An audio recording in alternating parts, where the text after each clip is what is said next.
জামাইকে পিটিয়ে মারার অভিযোগ উঠল শ্বশুরবাড়ির লোকজনের বিরুদ্ধে। শুক্রবার সকালে মুর্শিদাবাদের রানীনগরে ঝাউবেড়িয়া মালিপাড়া এলাকার ঘটনা। পুলিশ ও স্থানীয় সূত্রে জানা গিয়েছে, জগন্নাথ দ্বিতীয় বিয়ে করে শ্বশুরবাড়িতেই থাকতো। নিয়মিত সে নেশাগ্রস্ত অবস্থায় রাতে বাড়িতে ফিরত বলেই জানিয়েছে প্রতিবেশীরা। তবে মৃত জগন্নাথের পরিবারের দাবি, তাকে পিটিয়ে মেরেছে শ্বশুরবাড়ির লোকজন। গোটা ঘটনা তদন্ত শুরু করেছে পুলিশ। রানীনগরের বাসিন্দা মৃত জগন্নাথ বিশ্বাসের বয়স আনুমানিক 40 বছর। জগন্নাথ বিশ্বাস ওরফে জগা বছর 10 আগে এলাকার মালিপাড়ায় দ্বিতীয় বিয়ে করে শ্বশুরবাড়িতেই ঘর জামাই থাকতে শুরু করেন। প্রথম সবটাই মসৃণভাবে চললেও বছর কয়েক পরে ঘর জামাইয়ের ঘরে অশান্তি দেখা দেয়। ধীরে ধীরে নেশাগ্রস্ত হয়ে পড়ে জগা বলে স্থানীয়দের দাবি।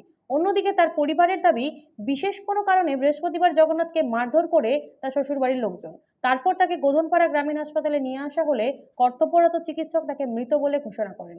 আর এই খবর পেয়ে জগন্নাথের পরিবার খুনের অভিযোগ তুলে রানীনগর থানায় অভিযোগ জানায়। তারপরেই নড়েচড়ে বসে পুলিশ। এই ওর ফ্যামিলির লোক, শাশুড়ি, ওর বউ, ওর শ্বশুর, মানে মেরে ধরে ভিক্ষা করতে যাবে না, তাজা শরীর তাও ভিক্ষা করতে নিয়ে যাবে, ভিক্ষা করাবে। হ্যাঁ, ওদের রান্না করতে হবে, ওদের কাপড় কেচে দিতে হবে, না কাপড় যদি না কাচে তাহলে মার হবে। এখানকার পার্থবর্ষীর লোক সবাই জানে। বহুদিন দিয়ে অশান্তি করে।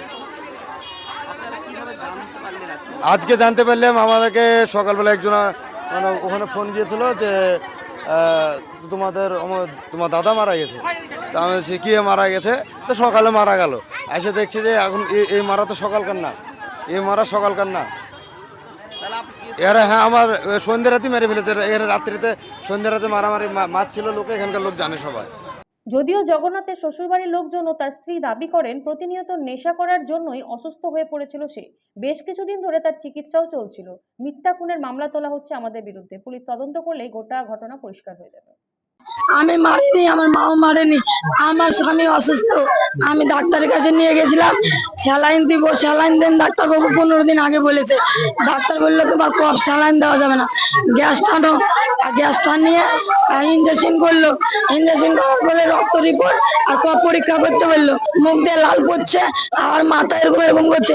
আমি বলছি কি হলো তোমার, কথা বলো। আর ঘর করছে কফ ভিতরে।